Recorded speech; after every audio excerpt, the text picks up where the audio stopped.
Hello and welcome to Nolo Time, episode 72. My name is Obed Velez and with me is the spectacular Mighty Joel Young. The mighty Joel Young. I like that one, Obed. What's good, Nolo Time? We are back. It's been a while. I miss you guys. Hope you're doing well. But it's so good to be back with you. I feel good, man. I'm ready to go for a great episode today. Dude, we were not planning for some breaking news, but hey, you know what? They happen and we're live, so we're going to talk about it. It just happened about 5 minutes ago that this news got out there, so we're going to touch into that, as well as some overdue big news that I really want to talk about with you, Joe. But before that, man, Black Friday was the thing. How's that shopping? How's that wallet?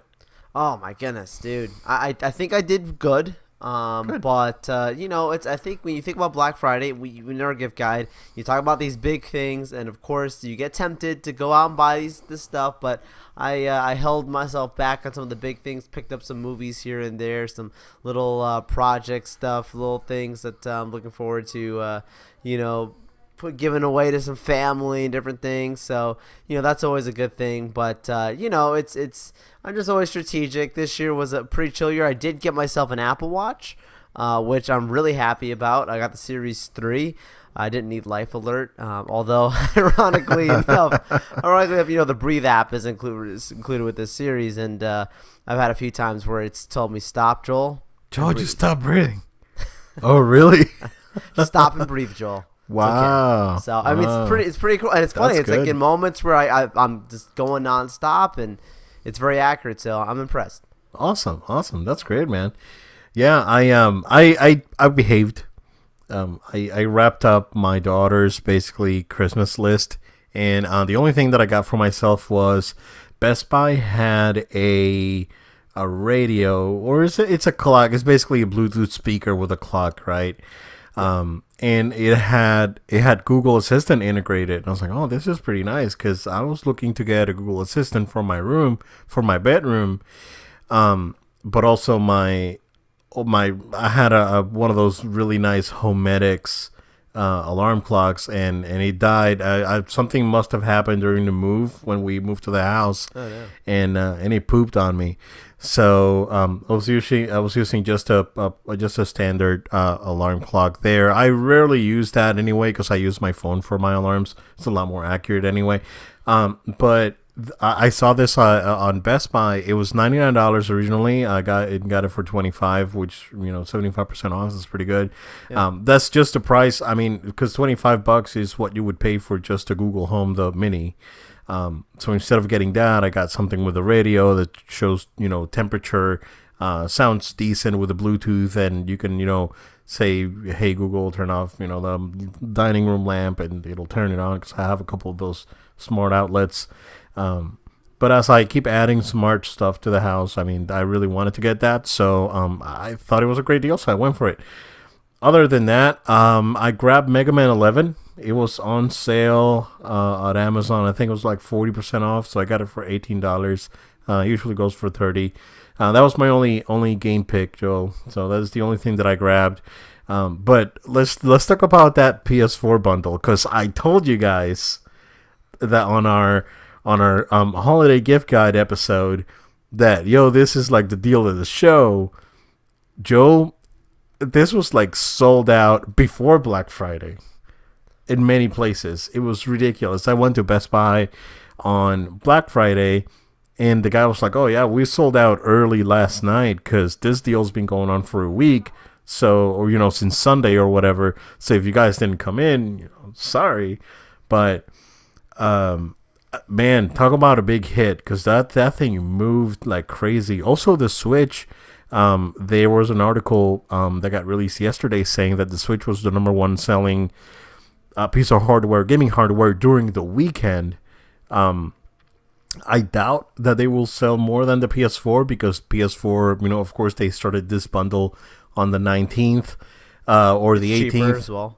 Yeah, exactly. I mean, it's $100 less for that bundle. So, but the Switch did dominate the weekend, so very interesting to see that. Which quick little thing for you. I know you know this, Obed, but I actually was given an early Christmas, and a family member of mine went out, my family, and they came together and they said, Joel, we've got an early gift for you. And I was like, oh, really? What could it be? And there, behold, a Nintendo Switch with Mario Kart 8, of course, that bundle that was going on. I got some, obviously Mario protective covers for it. I've got Crash Bandicoot the Insane Trilogy for it, and an awesome Mario t-shirt to go with it. So I feel very, very excited now to play more on my Switch. I've been very impressed with it so far. So I'm glad to hear that it sold very well over the weekend. And I had felt that it was a great console. Now I have it. I've been playing it like for the last few days.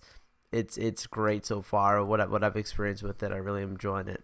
It is. It's an excellent device. I mean, it doesn't feel like a toy. It does feel like a premium device. Absolutely. Which was the problem that the Wii U had, where that tablet controller like really felt like a toy. It did not feel like a controller, like an actual controller. Yeah. The positioning on the analog sticks going like over everything else. It was just so bizarre. It was very awkwardly designed. But the Switch, the Joy-Cons are very well designed. They're lightweight, but they do have quite a lot of features in it. HD rumble. The buttons feel good and clicky. For sure. And the device itself, the tablet portion of it feels really nice. So yeah, I mean, we'll see. I'm still in the market. We'll see what happens, man. Yep, we'll see for sure. Yeah. But Joel, let's talk about with like let's take the Thanksgiving stuff out of the way, because we have a bunch of stuff to talk about. Joel, Disney on Thanksgiving Day gave us a gift. And it was unexpected because no one was expecting this, and they just went ahead and released it at around dinner time. So they went ahead and released this is basically a teaser for The Lion King, and I am not going to call it live action, Disney. You're not gonna gaslight me in saying that this is live action, because it's not. This is a CG remake of The Lion King. But nonetheless, it looks really good, Joe. Again, they went all, again, in Disney, in it to win it. They went all in for the cast. Fantastic cast. And I loved what I saw, man. What are your thoughts on it? Absolutely. It's a perfectly cut fan trailer. Money shot at the end. Remember, and Simba roaring into the sky, and everything just looks phenomenal from a graphic standpoint, which I mean comes to expect with Jon Favreau producing it and making this movie. He did a great job with the Jungle Book and obviously Iron Man and so forth.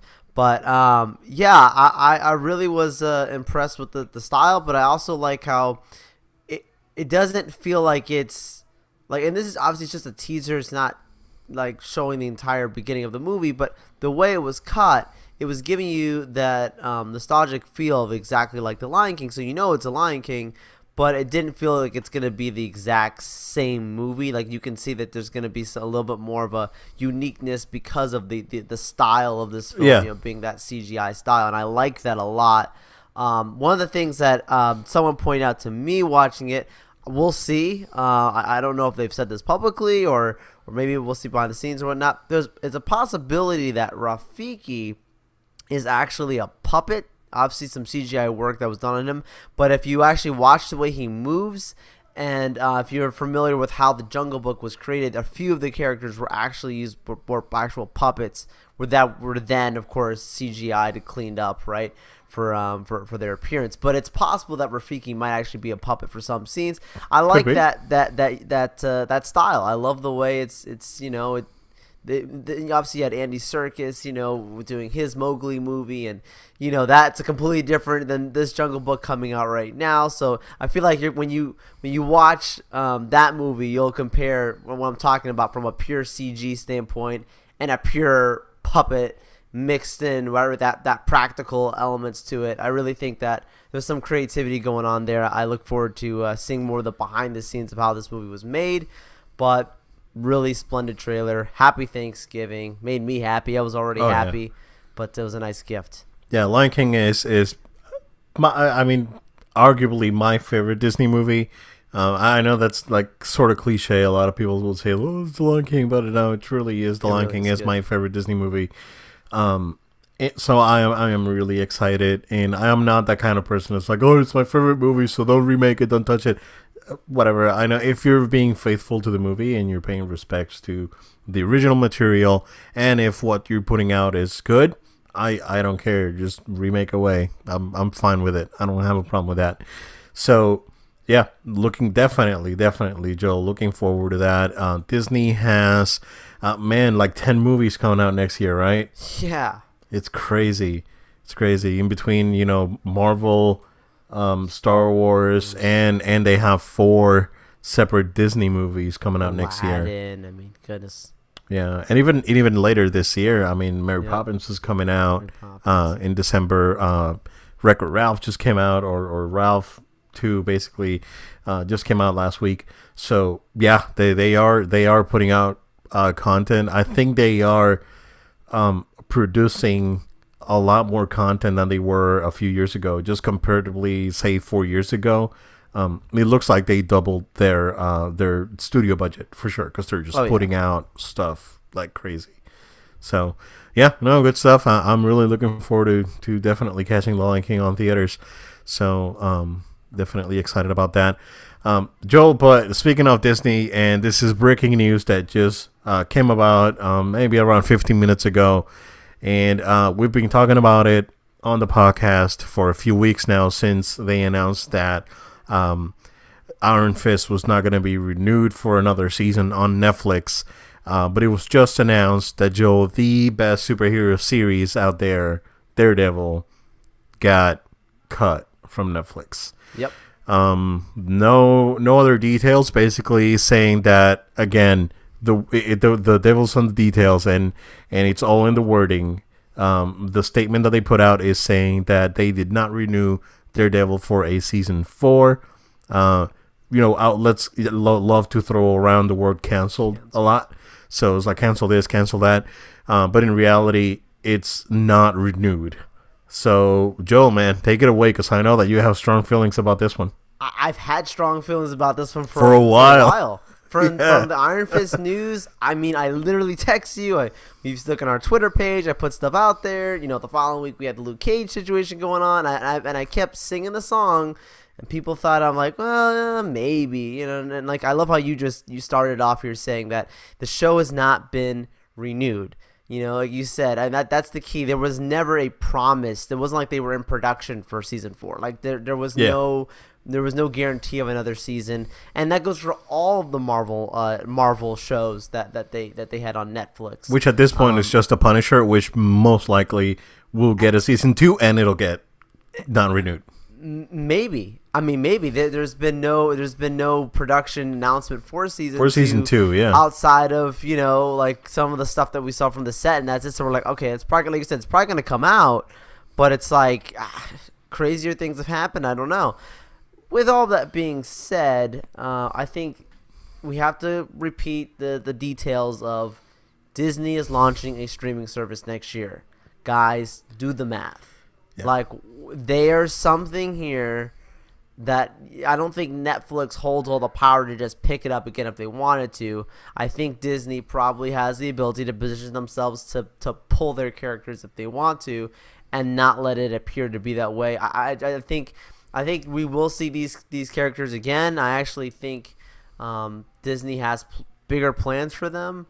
I just think that we've got to give it time. Don't be surprised if in 2 years we see something like a Heroes for Hire on the new Disney streaming service. Is it Disney Plus, right? Is it the name? Am I right? Yeah, Disney Plus. Disney Plus, right?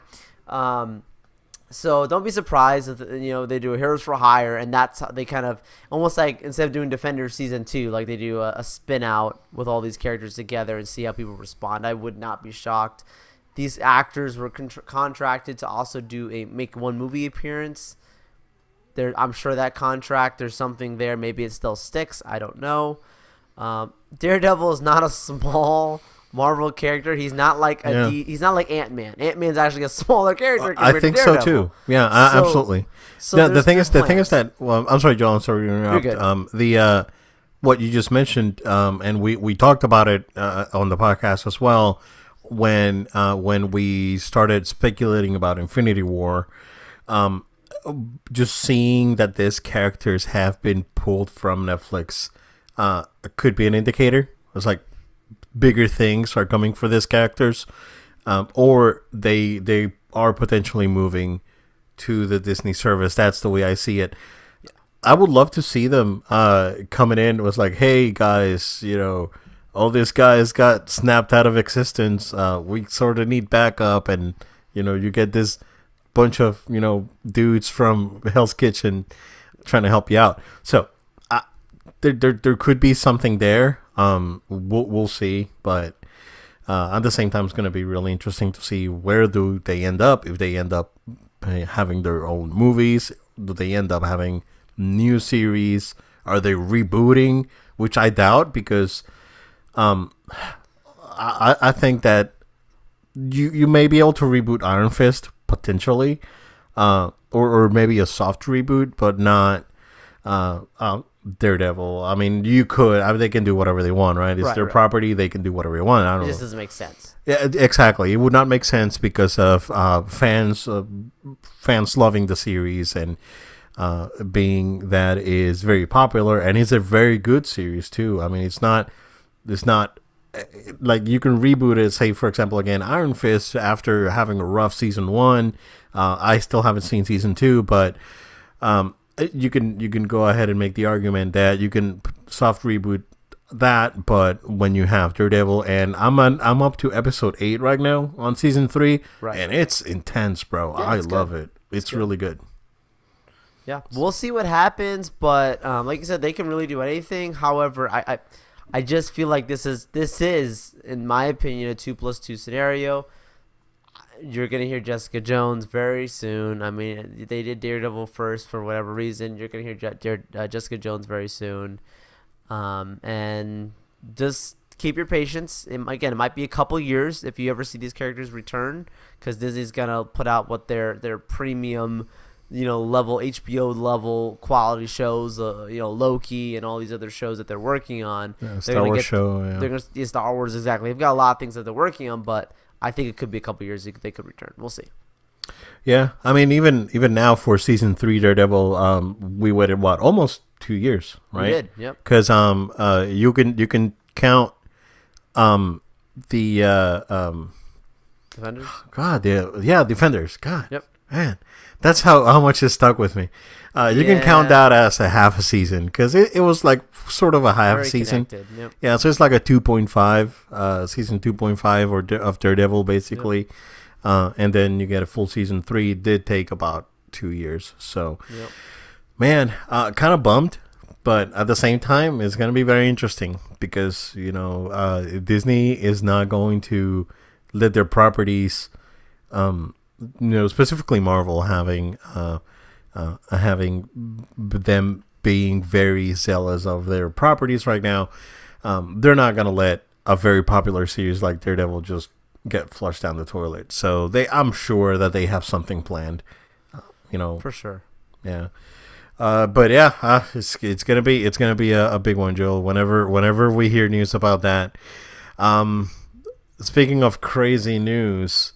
And we're probably going to spend the rest of the show talking about this, Joe, because we're probably going to go throw in a whole bunch of topics and mixed in together with this one.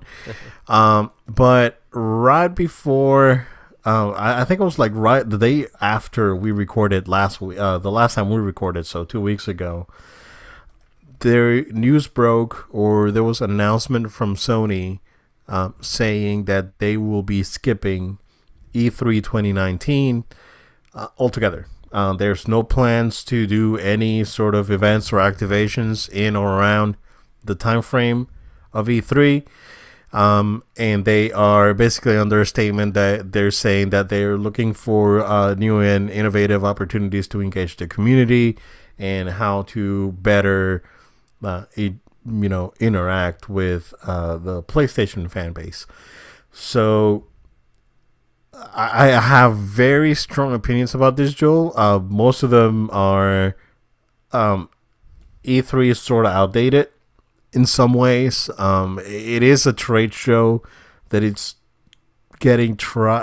being converted into more of a fan show, or a gamer show, essentially. And to some extent, they failed.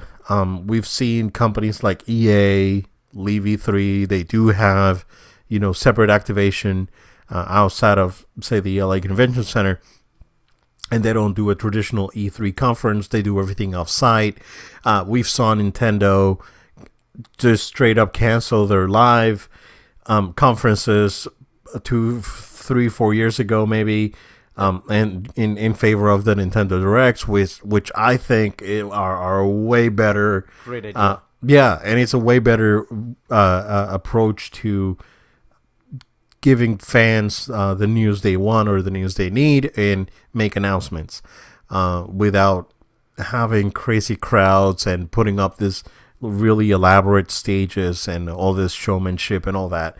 And we need to realize that all this crazy showmanship started with PS3, Xbox 360, when they were going at it.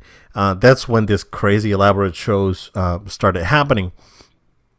Before that, it was a lot more subdued. It was more of a business meeting. It's like, this is our lineup, and this is how much it cost.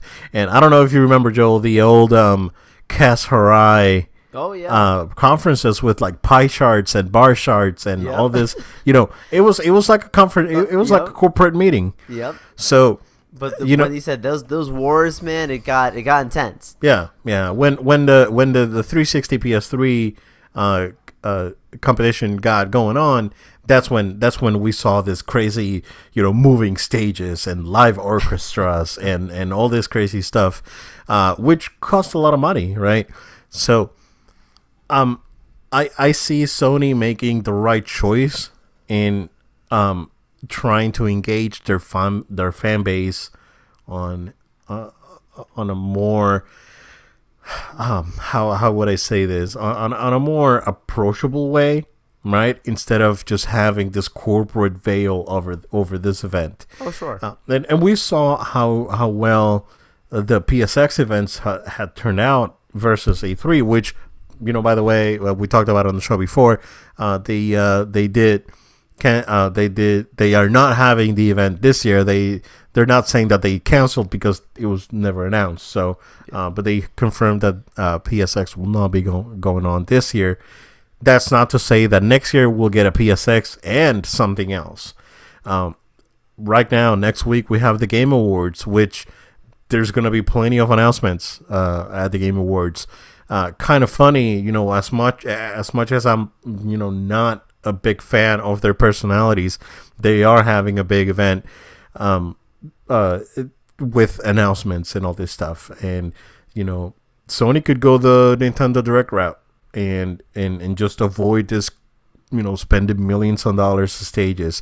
We saw it last E3, Joel. We did the show live, and we did. It's great. And it was a lot more subdued, but it was also very weird.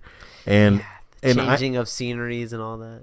Yeah, and I'm going on, but the last thing last piece that I want to touch before I turn it to you, Joel, and get your opinion on this, is based on the games lineup they have for current generation, right? For PS4, the games that are announced, that are exclusives, that are coming out, say within the next 18 months. That's Days Gone, which got delayed till April. Ghost of Tsushima has no date. Death Stranding has no date. The Last of Us 2 has no date. So there's big titles that are coming up, right? But at the same time, they are essentially saying, we have nothing else to offer you for this gen. We're gonna put our efforts into building the next generation of PlayStation. So just leaving it with Agile, and we'll go back and forth. But go ahead, man. Take it away. Yeah, no, I think like you hit it on the nail on the coffin there in your last point about when you look at the schedule of release between now and next year, and even just looking over this past year, which I know end of year we'll do some more discussion on that about some games for the year. But looking at the future, and looking at the past, you realize they've given us, especially this last year, they've had so much success over and over and over with PlayStation 4, but just looking at this last year, they've given us what we've wanted. They've given us what we've asked for. The games that came out this year are just amazing, incredible. There's so many games I couldn't play all of them, didn't have enough time, and that's a good problem. Like instead of saying like, oh, I'm still playing, this one game just because that's all I got. Still playing Super Lucky still. Okay. But my point being, now like you're saying, they're gonna put their efforts into next generation. That's no secret. I feel like this is the obviousness. This is the very clear. Their next generation is what they're putting their full efforts into right now. So it's not like they're doing nothing next year. It's just the stuff that they have already on the slate is so good. I mean, like just Ghost of Tsushima, I'm super excited for next year. It's one of the big ones. There's a few of them as well, but my point being is there's some really good exclusive stuff for PlayStation coming out next year. That's like, it's okay. Let that be. Let that come out. We don't have to try and hype something up that's already good, and we did that this last year. Yeah. And putting their efforts into the next gen makes me feel very confident that when the next thing does come, they're gonna be fully ready. And mind you, this is all like, there's no set announcement date. We're talking in hypotheticals that some point next year. Yeah, rumors and speculation. It's all speculation. So when it does come. Whether it's beginning of next year, end of next year, middle of next year, I expect my socks to be blown off. I'm not mad. Like, I really am not mad about this. Would I have liked to have seen them there? Yeah, I love a good show. And that's the thing about E3. Of course, like you're saying, like the showmanship take a lot of work that these guys would have to do just for everybody that had to have their panels and whatnot at E3. It's, to me, like as a fan, I feel like they've catered to us more and more over the years, trying to really get us excited and hyped for their things. Some have worked greatly, some have been real duds. Yeah. Yeah. And just going back to like what you said, is they already have a very safe, very strong lineup announced for next year. The best example I can give you, Joel, is Bethesda. They came into E3 this year with one game that's coming out this year, another game that's coming out Q1 next year, and look at what happened with Fallout 76, man. Yeah, it's a dud. Metacritic's at like 5 or 50 or whatever. Getting bad reviews from IGN and Kotaku and all these other sites, and plus the debacle with the collector's edition. I don't know if you saw that, Joe. With a collector's edition, they advertised that you were gonna get a canvas bag, and it turned out to be a nylon bag that looked like a trash bag actually, and people were up in arms. And I think the thing with Bethesda, right, in my opinion, is that they wrote the goodwill of the fans, and that only gets you so far. Exactly. And they reached it for sure. Like, they're done. And like the next year, if they're planning to do something at E3, that has to be their turnaround moment, because they have a lot of damage. They had their Xbox One moment, and that was this year. It's going to be very interesting. Of course, speaking of Xbox, Phil Spencer said, it's like, yeah, we'll be at E3, yay. But okay, so in all honesty, Joel, we watched both conferences, the Microsoft and Sony conference we did live. And going back to the Xbox conference last year, remember last year I told you the game that I was most excited about was Dragon Ball FighterZ. That got announced at the Xbox conference. This year, the game that I was most excited about is Devil May Cry 5. That was announced at the Xbox conference. There's still games for PlayStation that are going to be announced at the Xbox conference because they're multi-platform games. Yes. So Sony, I think they're playing it smart, and they are creating a lot of a buzz in not only the industry but the fans. It's like, oh, Sony's like not doing anything, but what's up with this? I think whoever's coming up with this marketing thing, because this is all marketing, right? Absolutely. This is not. It's like, hey guys, we're gonna do this. We're not gonna, this is all. They are doing something. Company strategy. Yeah, this is exactly. This is all strategy. This is all marketing. People are still gonna talk about PlayStation and Sony, even if they're not there. Yep. At E3 next year. So here's my prediction, Joe, for next year, and we can keep talking about this because it's a great topic, and we can definitely go on about it. They are going to have 2 events next year. They are going to have a tease event, small event, beginning of Q2 next year, so around April. They're going to have a full reveal around October, and this whatever PS5 or whatever's called, whatever the next console is called, we're assuming it's PS5 because Yep. it's been all numbering for up until now. This console is going to be out Q3 next year, so this is somewhere. I'm saying somewhere between summer and September of 2020. So next year you'll get 2 events. Yeah, and you'll get 2 events, 1 tease, 1 full reveal with the announcement and date and all that, with a summer to September-ish 2020 release window. That's my prediction. That's a pretty similar strategy they did for PS4. It is, yeah. It's very similar, yep. Yeah, because they did that February event where they teased, they talked about what they were working on. They didn't show the console, they didn't show pricing, they didn't show pie charts or graphs or anything. They just said, they just put up that genius of a man that Max Cerny is, just bring him back, and I can just listen to him for like 3 hours. I wish it was be like Mark Cerny narrating like the story of Christmas. I would buy that audiobook. Dude, they have stuff like that on YouTube. like random like PlayStation videos when PS4 came out. It's great. Yeah, he's great. So that's probably what's going to happen. We'll get Mark Cerny come out. It's like, hey, this thing is going to be doing this exaflops or whatever it's whatever crazy math thing Mark Cerny does, right?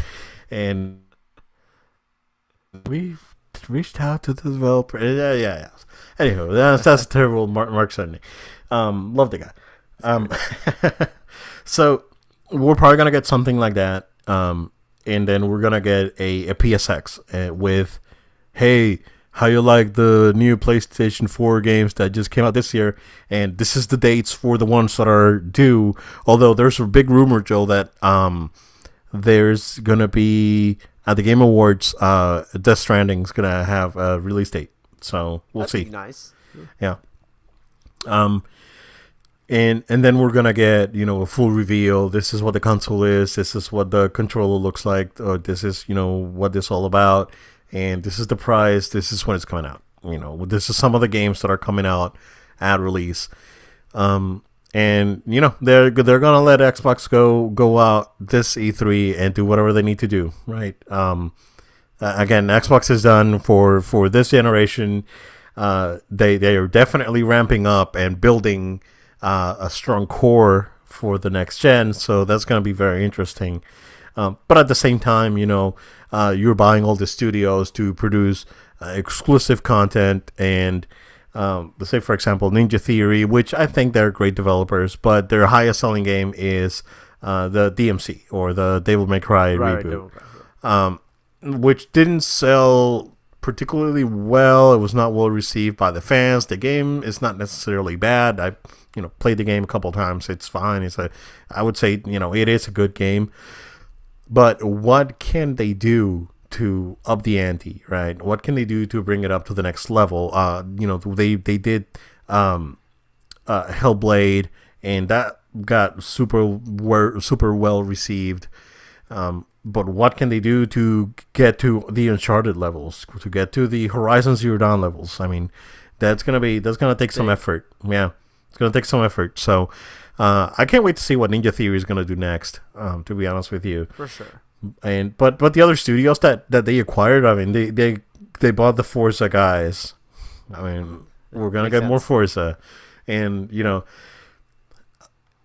they are building, and that's fine. Obsidian and all this stuff that they just purchased, a couple weeks ago. But what are they working on? What do they have? We know that Horizon Zero Dawn is happening. We know that we know that Santa Monica is already working on a new project, which I don't know if you saw, Joel. Cory Barlog, the director of God of War, he put out a couple of pictures or like concept art that he had for Nova. I don't know if you saw that. So no. So like now there's rumors that they're working on a Nova game for PlayStation exclusive. Wow. Or something in that sort, like a Nova Core, game for PlayStation, which could be crazy. I mean, what if Marvel gets in with PlayStation and it's like, hey, after Spider-Man, take it away, man. That makes sense. It could happen. There's also, I don't know if you saw, Joe, about an hour ago, they confirmed that the Russos are going to be at the Game Awards making an announcement. I did. Yeah, so that Avengers game is potentially going to be finally freaking shown, because that game's been in development for like 2 years. That was already. one of our E3 predictions for this last year. Yeah, and it didn't happen. Yep. Also, there was a leak for the Rocksteady project, which is supposed to be a Superman game, which we also talked about for E3, but didn't happen. So that's supposedly happening at the Game Awards. But hey, again, this is like leaks. I don't know. Maybe fake. I don't know. Yeah. So we'll find out next week. But going back to PlayStation, Joel, it's gonna be a very interesting 2019, and I posted something on Twitter that sort of resonated with a lot of people. Is that there's a shift in the industry. Microsoft are saying that they're not directly competing with Sony anymore. Of course, Nintendo's doing their own thing, and now Sony pulling out of E3. And there seems to be a shift in the industry, where the bases are getting divided. The casuals are staying with Nintendo. Some of the and plus some of the hardcore, because Nintendo does have hardcore fans. A lot of the competitive multiplayer stuff is staying with Xbox, and then a lot of the story-driven, more risky type of projects are staying with PlayStation. We're seeing that sort of shift, which we sort of see it every couple of generations. Like we saw the shift from, the Odyssey, the Atari, and then there was a shift where the industry was in trouble, but then Japanese game makers took over. You got Nintendo, you got Sega, you got NEC, so you got all these companies, and then 2 generations after that, there was say for example NES. Then the Super NES, then it shifted to CD-ROM technology and 3D graphics. So after that, there was the obvious move to DVDs and other formats, but it was a very linear shift. But then we saw the shift into HD, and with the PS3, Xbox 360. Of course, the Wii was not an HD console, but you can throw the Wii U into that pile. And then this generation happened, and everyone was like, "Well, this is more like an incremental. It's not really next gen or things like that." I mean, if you go back and it's like the Horizon Zero Dawn or God of War or Spider-Man or even Xbox games like Quantum Break and the Forza games, they would not be possible with previous gen hardware. So there is a difference and there is a change, but now we're getting to another generation where there's going to be a shift.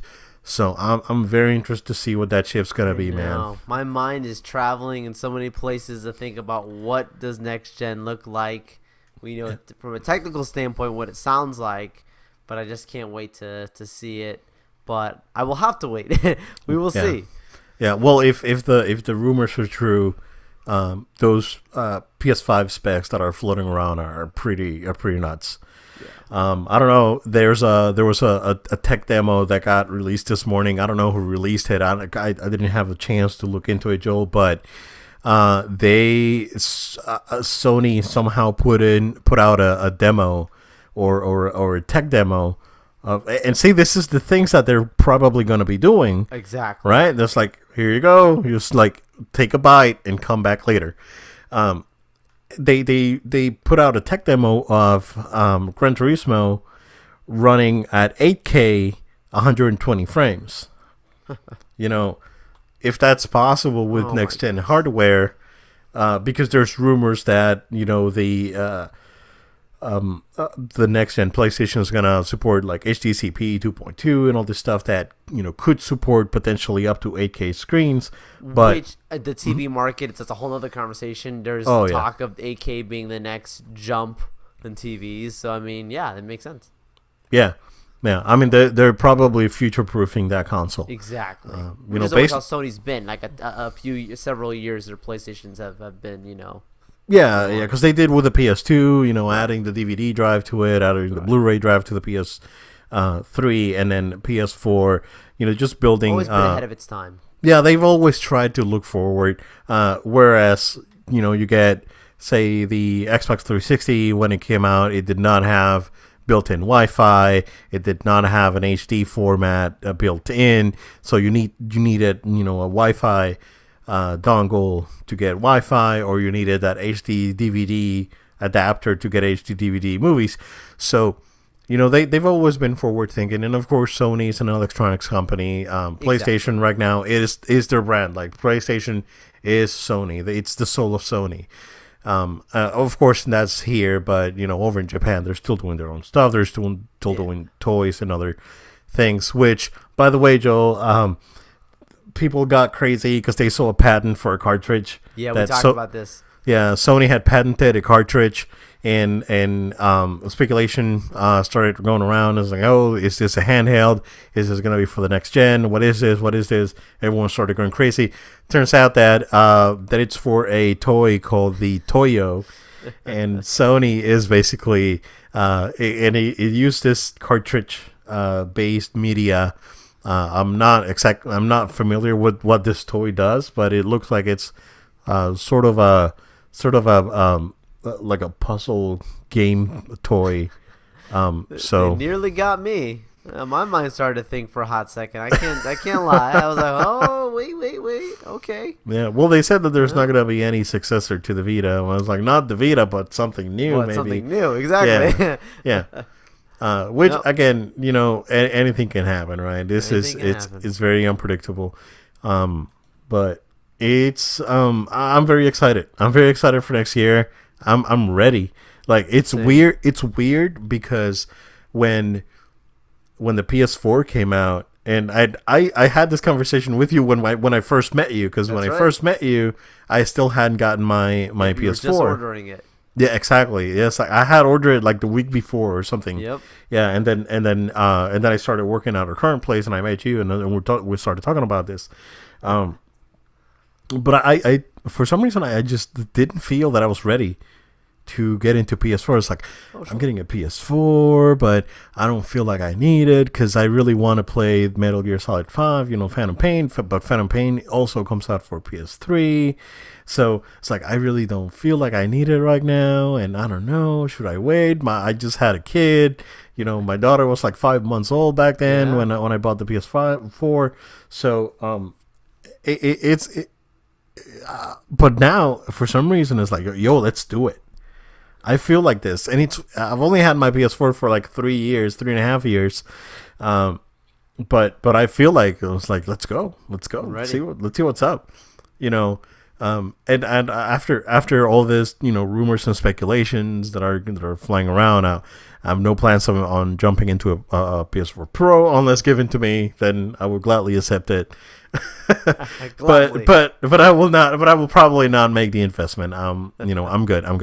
But when it comes to like new hardware, like next gen, let's go. Let's do it. Which to me it's a concern, right? Because I know the hurt that it is to jump into a new console generation. There's always hiccups. There's always technical issues. There's always all this stuff. So I might just hold off for, 6 months to a year after it comes out, and then jump in. So we'll see. But it's very interesting. Very interesting stuff. Things are shifting, Joel. I guess no load time E3 for next year.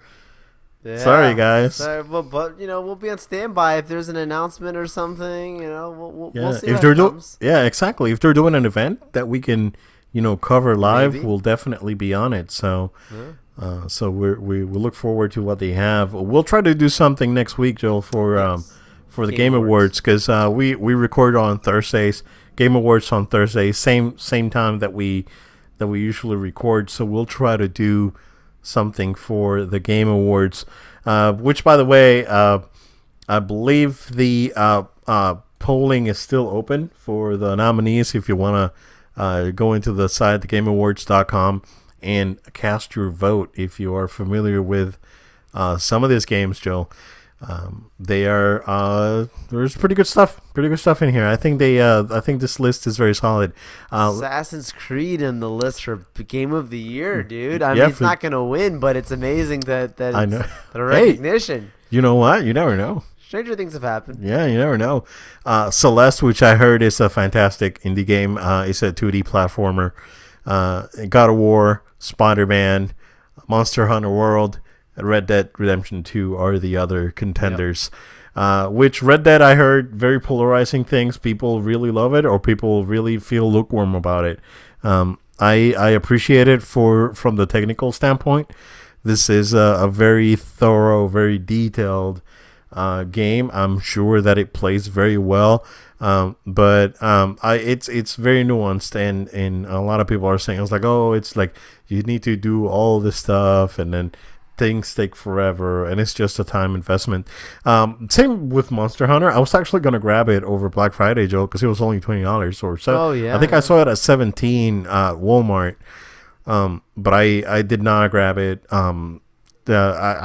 I should have probably, but the thing is that this game's a time sink. Kingdom Hearts 3 is coming out in January. I don't want to do this. So good problems, man. Seriously, next year is going to be brutal. Also, this year, just going back to E3, another game that I'm very much looking forward to is Sekiro Shadows Die Twice. That was also announced at the Xbox conference. So, I mean, man, just going back to it, it's like it makes too much sense for Sony not to be there. I'm sure that they'll have their events. I'm sure that Microsoft's going to have a great E3, having no stress of a surprise on the next day.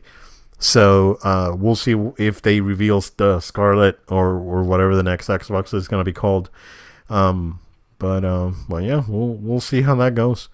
Look forward to our Game Awards coverage. Joe, that's all I have for tonight, man. If you have anything else, I don't know, but if you want to just go ahead and wrap it up. Absolutely, guys. Thank you so much for taking time out of your day to listen to us here on No Load Time. Please stay connected to us. Go ahead and give us a follow on social media at No Load Time on Facebook, Twitter, Instagram, and Twitch. Also want to ask you to make sure you subscribe to this show. So subscribe to us via audio podcast version on iTunes, Google Play, and SoundCloud. You can also subscribe to our video version here on YouTube. We would love to hear from you, so feel free to send an email to noloadtime@gmail.com. That's noloadtime@gmail.com. Thank you so much again, and we look forward to seeing you guys on the next episode of No Load Time.